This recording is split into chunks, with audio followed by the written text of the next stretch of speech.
अस्सलाम वालेकुम। आज की इस वीडियो में आपको मैं गाइड करता हूँ कि कश्मीर अगर आप लोगों ने टूर पे जाना है, जिसमें स्पेसिफ़िकली हमने अड़ंकेल की बात करनी है और रेती गली तो ख़ैर कम टाइम के लिए ओपन होती है क्योंकि बर्फ़ वहाँ पे बहुत ज़्यादा है।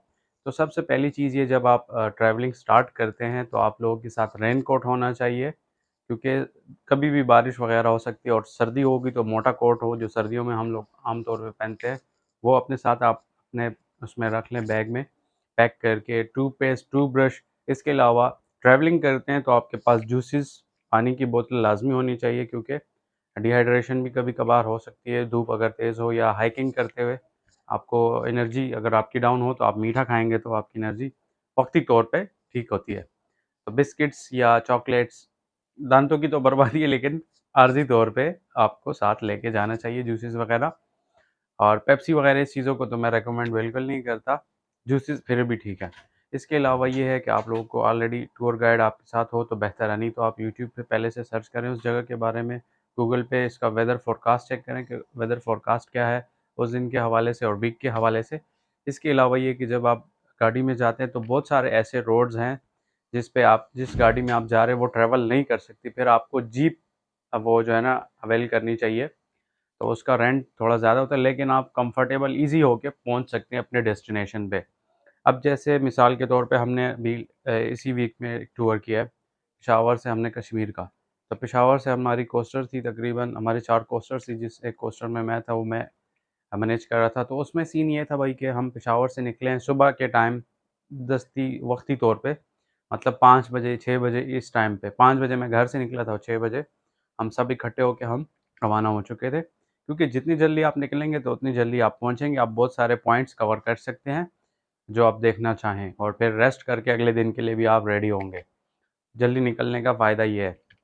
तो आप लोग जब निकल जाते हैं तो आप लोग जूसेस और ये चीज़ें सनग्लासेस इसके अलावा सन ब्लॉक ये चीज़ें आपके पास लाज़मी होनी चाहिए, जिससे आपको काफ़ी हेल्प होगी इसमें। अच्छा भई इसके अलावा ये है कि जैसे हमने स्टार्ट की ट्रैवलिंग तो रास्ते में 2-3 वाटरफॉल आते हैं, कुटन वाटरफॉल है और भी काफ़ी सारे हैं, वो आपके टाइम के हिसाब से होगा। अगर आप जल्दी निकलेंगे तो आप जल्दी पहुँचेंगे तो आप ईज़िली इसको कवर कर सकेंगे, देख सकेंगे।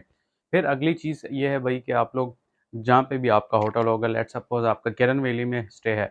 तो किरन वैली का वही सीन ये है कि वहाँ पे आप स्टे करें, वहाँ से फिर आप जाएँ अगले दिन शादरा में स्टे करें, ठीक है? नॉर्मली हम वैसे ही करते हैं किरन थैंक यू वैली में स्टे करते हैं क्योंकि रात तक पहुँच जाते हैं। फिर अगले दिन शादरा जाते हैं, शादरा में अपना बोरे बिस्तरा मतलब जो स्टे होता है नेक्स्ट दिन हमारा दूसरे होटल में होता था। तो शादरा में हम स्टे करते हैं, शादरा से फ़ायदा ये होता है कि हमें अड़ंकेल जाना आसान होता है।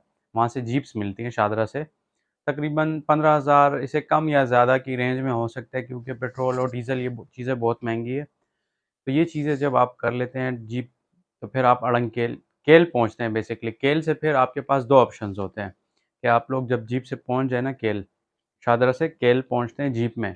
फिर नेक्स्ट स्टेप और ये तकरीबन 2 घंटे लगते हैं और पेशावर से जो किरन वैली तक हमारे 12 घंटे लगे थे, 10-12 घंटे लग जाते हैं ट्रैवलिंग पे। अब भई अगली चीज़ क्या है? अगली चीज़ भाई ये है कि आप लोग जब अ, किरण से वो हो जाते हैं, सारा कुछ आपका ओके हो जाता है, तो आप लोग ऐसे करें कि नील से जब आप हड़क्केल से हड़ंकेल जाना चाहते हैं, तो उसके लिए वही सीन आपका ये होगा कि आप लोगों के पास पता क्या है, 2 ऑप्शन है, एक ये चेयरलिफ्ट का है, एक हाइकिंग का है। अगर आप लोग हाइकिंग कर सकते हैं, हाइकिंग के लिए ये चीज़ है कि आपके पास अच्छे बूट्स होने चाहिए जो स्लिप ना हो, ठीक है? रेनकोट वगैरह होना चाहिए कि अगर बारिश वगैरह हो तो छतरी हो और एक स्टिक वहाँ पे मिल जाती है 50-100 रुपए तक की या इससे ज़्यादा। जो आपको रेंट पे मिलती है वो आपकी हाइकिंग में हेल्पफुल रहती है। इसके अलावा वही चीज़ ये है कि लिफ्ट में इंतज़ार आपको बहुत करना होता है क्योंकि बहुत बड़ी क्यू लगी होती है, लाइन्स लगी होती है, लोग वेट कर रहे होते हैं।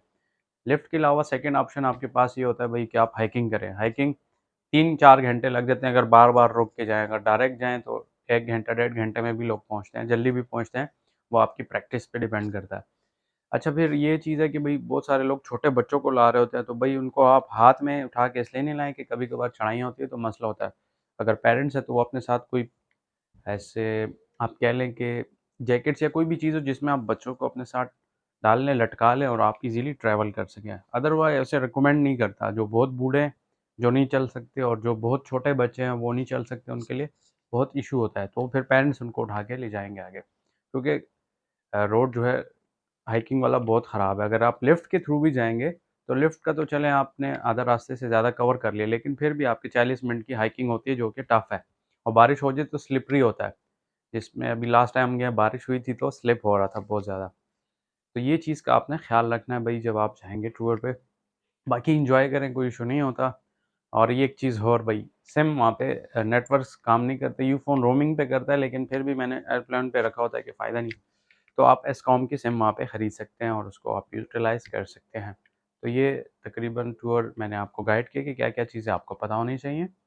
और इसके अलावा कोई और क्वेश्चन है तो आप लोग हमारे साथ कॉन्टैक्ट भी कर सकते हैं, हमारी वेबसाइट विज़िट कर सकते हैं hktravelerpk.com। कस्टमाइज़ ग्रुप टूर या जो है ग्रुप टूर या कस्टमाइज़ टूर आप लोग हमसे अरेंज करवा सकते हैं। कश्मीर, नारान, स्वात, इसके अलावा और काफ़ी सारे पॉइंट्स हम आपको दिखा सकते हैं। तो आप लोग हमारे साथ कॉन्टैक्ट कर सकते हैं। Thank you.